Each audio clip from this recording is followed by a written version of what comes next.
반갑습니다. 플러스 경매 김수경입니다. 오늘 초보 탈출 250강입니다. 250강에서는 월요일날 올려드린 249강하고 연결이 되는 내용입니다. 같이 한번 보셨으면 좋겠고요. 249강 안 보신 분은 그것도 같이 곁들여서 한번 봐주시면 좋겠습니다. 자, 준비한 사건은 7월 12일 월요일날 낙찰된 사건입니다. 광주지방법원 장흥지원 2020 타경의 1046의 물건번호 2번입니다. 전남 강진군 도안면 계라리에 있는 물건 종류의 농지입니다. 토지 면적이 381평 정도 되는데, 자, 근데 그 다음에 내용을 보니까 뭐가 나오냐면 건물은 매각 제외이고 토지만 매각하겠다라고 나옵니다. 우리 249강에서 본 거는 뭡니까? 반대였죠. 건물만 매각이었었죠. 근데 이번에는 토지만 매각입니다. 자, 감정가 1095만원 정도 되는데 두 사람 입찰해서 감정가 대비해서 무려 623.8%, 그래서 600 몇십 퍼센트 이렇게 되나요? 6,831만원의 낙찰을 받았습니다. 이 낙찰받은 사람에 대해서는 조금 이따가 설명을 드리겠습니다. 자, 그리고요, 이렇게 근데 보면은 건물은 매각 제외 토지만 매각하고 나왔습니다. 자, 이런 경우에는 이 건물은 그러면은 법정지상권이 성립하느냐라는 게 우리가 굉장히 좀 중요한 부분이다. 그죠? 그래서 그런 부분을 좀 확인을 해야 되는데, 한번 등기부상 한번 보도록 하겠습니다. 등기부 보니까 89년 5월 1일 날 소유권 이전 매매 이모시 돼 있고, 98년 6월 9일 저당권 윤모시, 그리고는 채권 양도 전에는 이모시 돼 있습니다. 원래는 이모씨가 이 저당권 설정을 했다가 이 채권이 윤모씨에게로 넘어간 모양입니다. 제가 이렇게 이름을 지어놨는데 요 윤모씨는 이번에 경매에 낙찰받은 분입니다. 그리고 쭉 가압류들 있고요. 그 다음 보면은 2020년 9월 25일 날 경매 신청이 들어옵니다. 여기도 윤모씨입니다. 이분도 동일한 분입니다. 그래서 자, 그러니까 요 윤모씨가 이모씨의 채권을 양도받아서 자기가 그죠? 예, 그러니까 요 저당권자가 되고, 그래서 이 저당권에 의해서 어떻게 됩니까? 이미 경매를 신청했고, 그리고 본인이 낙찰을 받은 겁니다. 이렇게 됐고요. 일단은 자, 그리고 뭐예요? 건물은 매각 제외인데, 자, 그 건물에 대해서 법정지상권이 성립하느냐 안 하느냐. 자, 최초 분저당 98년도 6월 9일입니다. 98년도 6월 9일 당시에 건물이 있었어야 됩니다. 있었어야 되고 건물의 소유주와 토지의 소유주가 동일해야 하고 그렇습니다. 자, 그런데 뭐냐면은 우리가 매각물권 명세서 있지 않습니까? 매각물권 명세서를 보니까 무슨 내용이 나오냐면은 여기 비고란에 그러니까 건물 자체는 등기부라든가 이런 게 없어요. 예, 그리고 뭐 건축물 대장도 없고, 자, 그래서 우리가 알 수 없잖아요. 자, 그런데 비고란에 나와 있는 게 뭐냐면은 자, 제외하는, 그죠? 매각에서 제외하는 그 건물은 타인 소유다 했습니다. 타인 소유 건물 및 수목, 비닐하우스 이 두 동은 매각에서 제외한다. 자, 그러니까 소유주가 다른 겁니다. 그죠?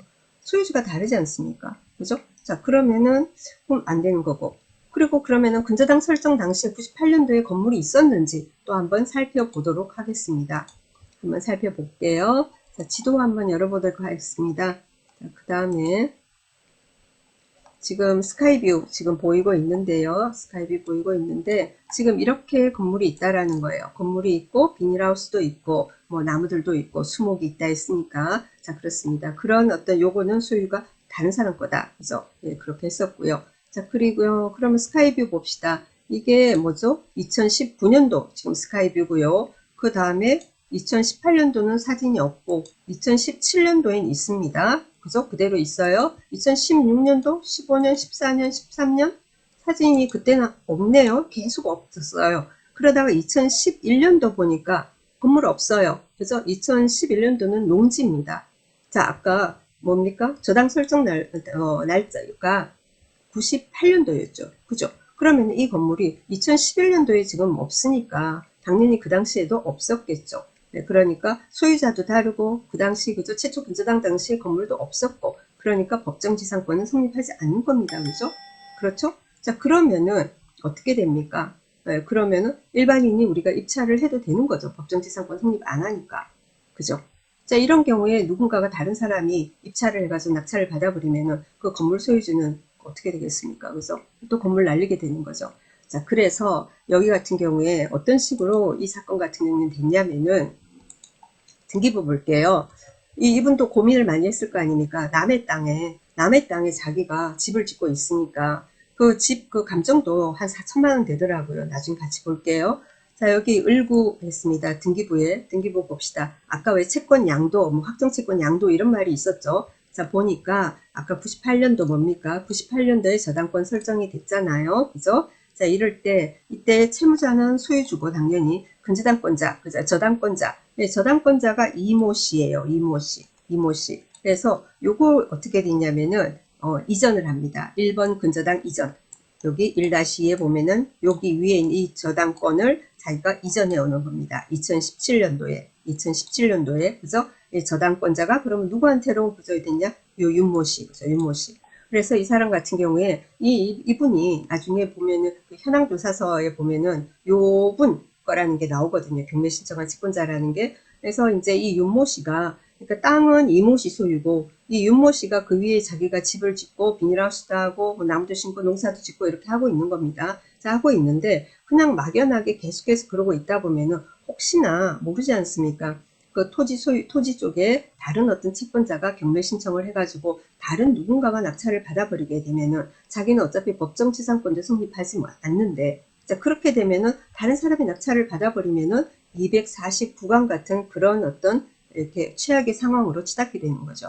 그러니까 이 사람이 어떻게 되냐면은 여기 위에 있는 98년도에 그래서 이 채권을 양도를 받아서 이 채권에 의해서 이 채권을 가지고 본인이 경매에 넣어서 그렇게 해서 입찰가도 많이 쓰고 그죠? 많이 쓰고 예, 그러고는 자기 본인이 이제 낙찰을 받은 예, 그런 사건입니다.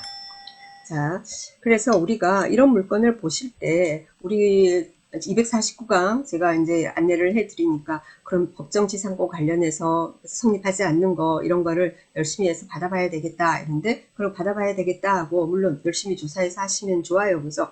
그런데 입찰을 할 때 있지 않습니까? 입찰할 때 보면은 그 토지에 건물이 좀 허접한 거, 가치가 별로 없는 거, 예, 그런 거 있는 경우에는 어떻게 되겠습니까? 그런 경우에는 그 사람들도 그죠?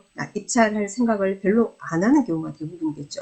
그런데 간혹 가다 보면은 뭐죠? 건물이 가치가 있는, 지은 지도 몇 년 안 되고 괜찮다라는 그 가치가 있는 경우가 있어요. 그런 경우에 건물 소유주는 거의 그냥 99.9% 입찰에 참가할 겁니다. 그죠? 99.9% 입찰에 참가합니다.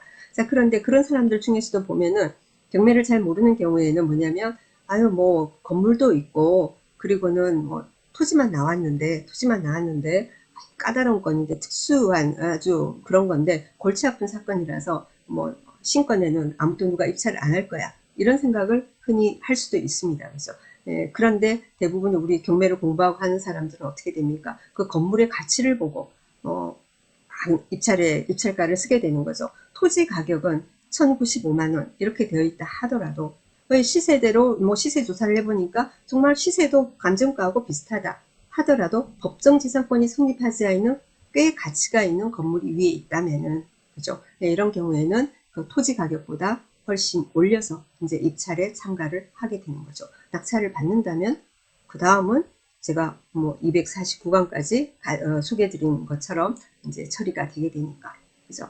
네, 그렇게 되는 겁니다. 그래서 하필이면 249강하고 이렇게 연결되는 내용이 있어서 예, 소개를 드렸습니다. 그리고 여러분이 이런 어떤 사건을 조사를 하실 때 현장 가서 조사하고 하는 거 다 좋은데 가장 기본이 매각물건 명세서와 현황조사서를 열심히 보는 겁니다. 그래서 예, 건물이 있지 않습니까? 건물이 있는데 그 건물에 누구 소유인지 뭐 서류가 있어야지 확인할 거 아니야. 이렇게 되잖아요. 네, 물론 이런 어떤 현황조사서에도 나오지 않는 경우에는 직접 가셔서 조사를 해야 되는데 이 사건 같은 경우에는 매각물건 명세서에도 타인 소유 건물이라고 그렇게 나와 있었고 그리고 현황조사서에도 그 내용이 나옵니다. 현황조사서 내용을 여기를 이제 정리를 한 내용인데요. 토지 1, 2 두 개 필지인데요. 하여튼 뭐 두 개 합한 거니까 그 토지 지상에 채권자 윤모 씨 소유로 경량 철골조 및 컨테이너 구조 조립식 판넬 지붕 주택 및 창고, 경량 철골조 조립식 판넬 지붕 주택이 제시외 건물로 소재한다. 건축물 대장이 없다 했어요. 건축물 대장을 봐도 여러분 왜 보면은 소유주는 나오잖아요. 건축물 대장에는 건저당이 얼마고 가압류가 있고 뭐 이런 내용은 안 나오지만 소유주는 이제 누군지는 나와요. 주소도 나오고. 그래서 건축물 대장이 없어요. 그리고 뭐라고요? 등기부도 당연히 없고 지금 그런 상태예요. 하지만 뭐냐면 이렇게 현황조사서에 나온 거예요. 채권자 소유다 했습니다. 그죠? 그래서 채권자 소유로 뭐 나무도 이렇게 있고 비닐하우스도 있고 그리고는 뭐 주택도 있고 그랬어요. 그래서 위 점유자 윤모 씨는 채권 채무관계로 본권을 무상점유한다고 한다. 어쩌고 저쩌고 이런 내용이 나옵니다. 그래서 토지 소유주, 건물 소유주 자체가 다르고 뭐라고요? 최초 근저당 당시에 건물도 없었었고 법정지상권이 성립하지 않은 이런 사건을 여러분들이 이제 입찰에 참가를 하시면 되는 겁니다. 그죠? 그래서 249강하고 연결해서 법정지상권 잘 모르시는 분들에게 조금이나마 도움이 되셨으면 좋겠습니다. 조금이나마 도움이 되셨다면 구독, 좋아요, 알람 설정 부탁드립니다. 감사합니다.